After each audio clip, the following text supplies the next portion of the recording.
Price the Lord.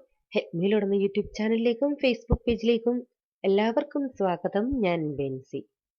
ആദ്യമായിട്ട് എൻ്റെ ഈ വീഡിയോ കാണുന്ന ആരെങ്കിലും ഉണ്ടെങ്കിൽ ഈ വീഡിയോ നിങ്ങൾക്ക് ഇഷ്ടപ്പെടുന്നുവെങ്കിൽ ദയവായി നമ്മുടെ യൂട്യൂബ് ചാനൽ സബ്സ്ക്രൈബ് ചെയ്യാൻ മറക്കരുതേ.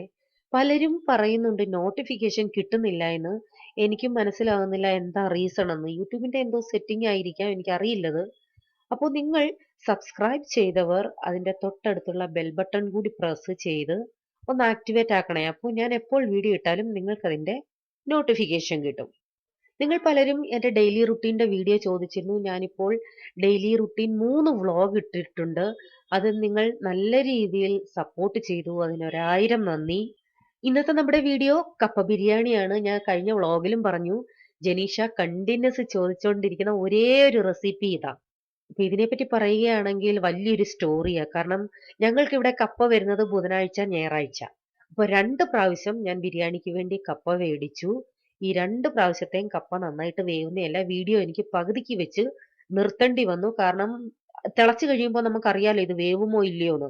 വേവിക്കാൻ പോലും കൊള്ളാത്ത കപ്പയാ കിട്ടിയേ. അവസാനം ഞങ്ങൾ ഈ മുളകും ഉള്ളിയൊക്കെ ഉടച്ച് ഊറ്റി തിന്നത്തില്ലേ, അങ്ങനെ തിന്നേണ്ടി വന്നു.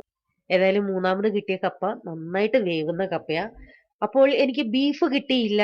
അതുകൊണ്ട് ഞാൻ ചിക്കൻ കൊണ്ടാണ് ഈ കപ്പ ബിരിയാണി ഉണ്ടാക്കിയേക്കുന്നത്. അതിനായിട്ട് ഞാനിവിടെ 1.5 കിലോ കപ്പയാണ് എടുത്തിരിക്കുന്നത്. ഇത് നല്ലതായിട്ട് കഴുകി വൃത്തിയാക്കി വെച്ചിരിക്കുന്നതാ. അരിയുമ്പോൾ ഒത്തിരി ചെറുതായിട്ട് അരിയരുത്. ഇതുപോലെ അല്പം വലിയ കഷ്ണങ്ങളായിട്ട് വേണം നമുക്ക് അരിഞ്ഞെടുക്കാൻ. ആദ്യം നമുക്ക് ഇതൊന്ന് വേവിച്ചെടുക്കാം. കപ്പ വേവിക്കാനുള്ള പാത്രത്തിലോട്ട് മാറ്റി നെകക്കെ വെള്ളം ഒഴിച്ച ശേഷം നമുക്ക് ഹൈ ഫ്ലെയിമിൽ തന്നെ ഇത് വേവിക്കാം. നന്നായിട്ടൊന്ന് തിളക്കട്ടെ. കപ്പ തിളയ്ക്കുന്ന സമയം കൊണ്ട് നമുക്ക് ചിക്കൻ റെഡിയാക്കാം.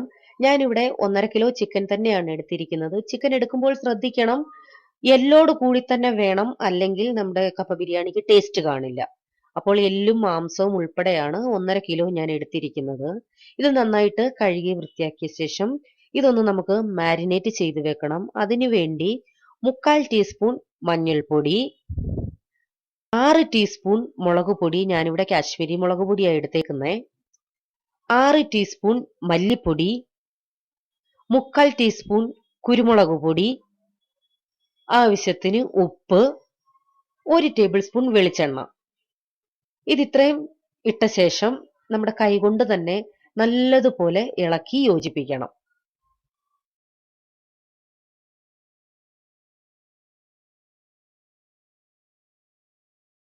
കപ്പ ആദ്യത്തെ തിള വന്നു. തിള വരുമ്പോ തന്നെ തീ ഓഫ് ചെയ്ത ശേഷം ഇതിന്റെ വെള്ളം നമുക്ക് ഊറ്റിക്കളയാം. അതിനുശേഷം വീണ്ടും വെള്ളം ഒഴിച്ച് ഒന്നുകൂടെ തിളപ്പിക്കണം.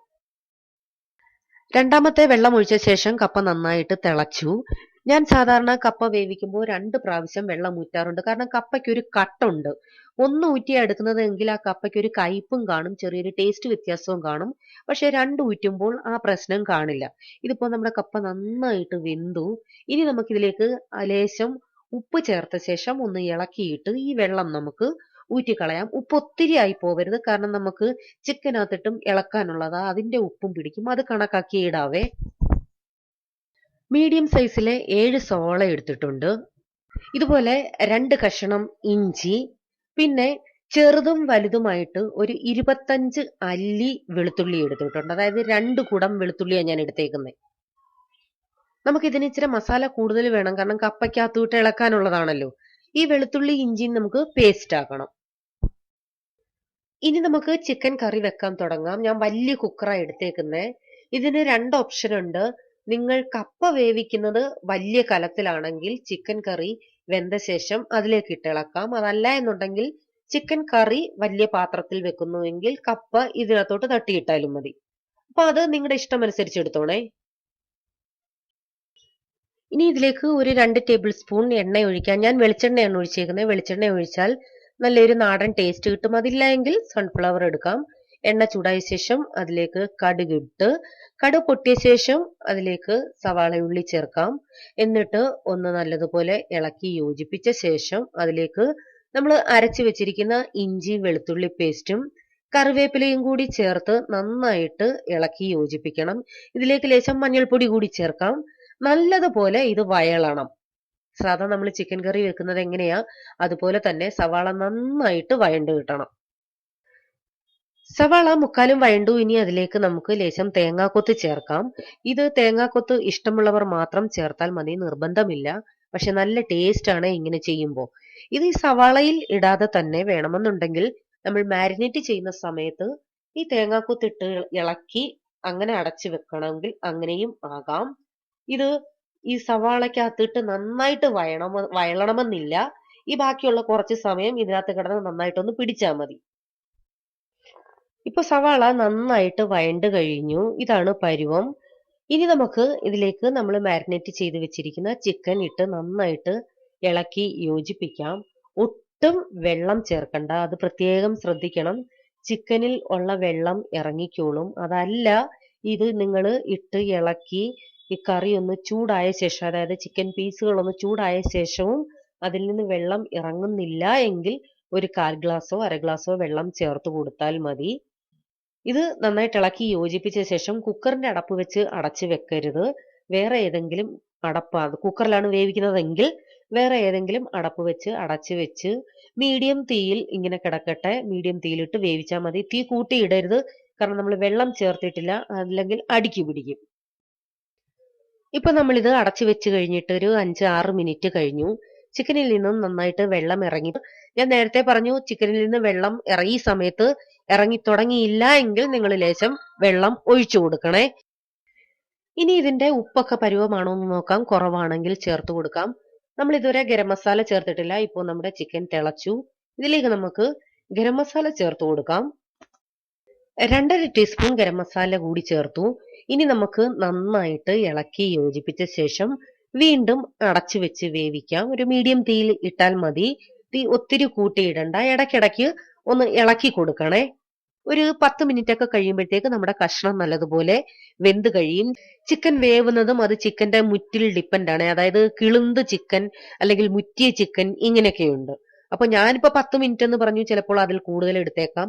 അപ്പൊ അത് നിങ്ങൾ കണക്കാക്കി വേണം വേവിക്കാൻ. ചിക്കൻ വേവുന്ന സമയം കൊണ്ട് നമുക്ക് കപ്പയൊന്ന് ഉടച്ചെടുക്കാം. കപ്പ യാതൊരു കാരണവശാലും കപ്പ ബിരിയാണിക്ക് ഫുള്ളായിട്ട് ഉടയരുത്. ഇതിപ്പോ നന്നായിട്ട് വെന്ത കപ്പ ആയതുകൊണ്ട് ഞാനൊരു 1/4 ഭാഗമേ ഉടച്ചിട്ടുള്ളൂ. ബാക്കി ചിക്കനിൽ കിടന്ന് ഇളക്കുമ്പോൾ അന്നേരം ഉടഞ്ഞോളും. ഇത് പകുതി കപ്പയായിട്ടും പകുതി കുഴഞ്ഞു ഇരിക്കണം, അതാണ് പരുവം. ഞാനിത് ചപ്പാത്തി പരത്തുന്ന തടി കൊണ്ടാണ് ഇപ്പോൾ ഇത്ര ഉടച്ചെടുത്തത്. നമ്മുടെ ചിക്കൻ കറി നല്ലതുപോലെ വെന്തു, നല്ല കളറുണ്ട്. നമ്മൾ എണ്ണയൊന്നും അധികം യൂസ് ചെയ്തിട്ടില്ല. ഒട്ടും വെള്ളം ഒഴിക്കാതെ ഉണ്ടാക്കിയൊരു കറിയായത്, എങ്കിലും നല്ല ഗ്രേവി ഉണ്ട്. അപ്പൊ ഞാൻ പറഞ്ഞു, ഞാനിപ്പോ 10 മിനിറ്റ് 12 മിനിറ്റ് എന്നൊക്കെ പറഞ്ഞു. അത് ചിലപ്പോ അതിലും കൂടുതൽ സമയം എടുത്തേക്കാം. അത് നിങ്ങൾ ചിക്കൻ വെന്തോന്ന് നോക്കി അതിനനുസരിച്ച് അഡ്ജസ്റ്റ് ചെയ്തോണേ. ഇനിയിപ്പോ ഞാൻ ചെയ്യുന്നത്, ഇതിൽ നിന്നും കുറച്ച് ഗ്രേവിയും കഷ്ണങ്ങളും ഒന്ന് മാറ്റുക. കാരണം ഞാൻ ഈ കുക്കറിനകത്തോട്ട് കപ്പയിട്ട ഇളക്കുന്നത്. അപ്പൊ ആ എടുത്തു മാറ്റുന്നത് ലാസ്റ്റിൽ അതിന്റെ മുകളിൽ ഇടാൻ വേണ്ടിയാ. കുറച്ചെടുത്ത് മാറ്റിയ ശേഷം നമ്മൾ ഇളക്കി വെച്ചിരിക്കുന്ന കപ്പ ഈ ചിക്കൻ കറിയിലോട്ട് ഇട്ട് കൊടുക്കാം. കപ്പ ഇട്ട ശേഷം നമ്മൾ മാറ്റി വെച്ചിരിക്കുന്ന കറി ഇതിലേക്ക് ഒഴിച്ച് 2 രീതിയിൽ ചെയ്യാം.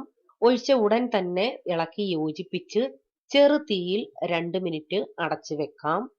അതല്ല എന്നുണ്ടെങ്കിൽ ഈ കപ്പ ഇട്ട് കറി ഒഴിച്ച ശേഷം ഇളക്കാതെ തന്നെ അടുപ്പത്ത് ചെറു തീയിൽ വെച്ച് ഒരു 2 മിനിറ്റ് ഒന്ന് ആവി കയറ്റിയ ശേഷം ഇളക്കി യോജിപ്പിക്കണമെങ്കിൽ ചെയ്യാം. ഞാൻ ഇതിൽ ആദ്യത്തെ മെത്തേഡാ ചെയ്തേക്കുന്നത്. ഇളക്കുമ്പോൾ പ്രത്യേകം ശ്രദ്ധിക്കണം, ഒത്തിരി അങ്ങ് ഇളക്കരുത്. ഞാൻ പറഞ്ഞു, കപ്പ ബിരിയാണിക്ക് കപ്പ ഒത്തിരി ഇളകി പോകരുത്. പകുതി കപ്പയായിട്ടും പകുതി കുഴഞ്ഞും ഇരിക്കണം, അങ്ങനെ ഇളക്കാവൂ. നമ്മൾ ഇളക്കി കഴിഞ്ഞ ശേഷം ചെറു തീയിൽ അടച്ചു വെച്ച് ഇപ്പോൾ ഒരു 2 മിനിറ്റ് കഴിഞ്ഞു. ചെറുതായി അടിയിൽ നിന്നും ആവി വരാൻ തുടങ്ങി. അതായത് ഈ കപ്പയും ചിക്കനും കൂടി ഒന്ന് നല്ലതുപോലെ മിക്സ് ആവാൻ വേണ്ടിയാണ് നമ്മൾ ഇങ്ങനെ ചെയ്യുന്നത്. അതിനുശേഷം ഒന്നുകൂടെ ഇളക്കി യോജിപ്പിച്ചാൽ മതി. ഇത്രയേ ഉള്ളൂ നമ്മുടെ ചിക്കൻ കപ്പ ബിരിയാണി. വളരെ ഈസിയാണ്. സോ ഈ വീഡിയോ ചോദിച്ചവരൊക്കെ ഇത് ട്രൈ ചെയ്യണം, അഭിപ്രായം അറിയിക്കണം. ഈ വീഡിയോ ഇഷ്ടമായാൽ ലൈക്ക് ചെയ്യാൻ മറക്കരുത്. വീണ്ടും പുതിയൊരു വീഡിയോയുമായി വരാം. Till then bye, God bless you.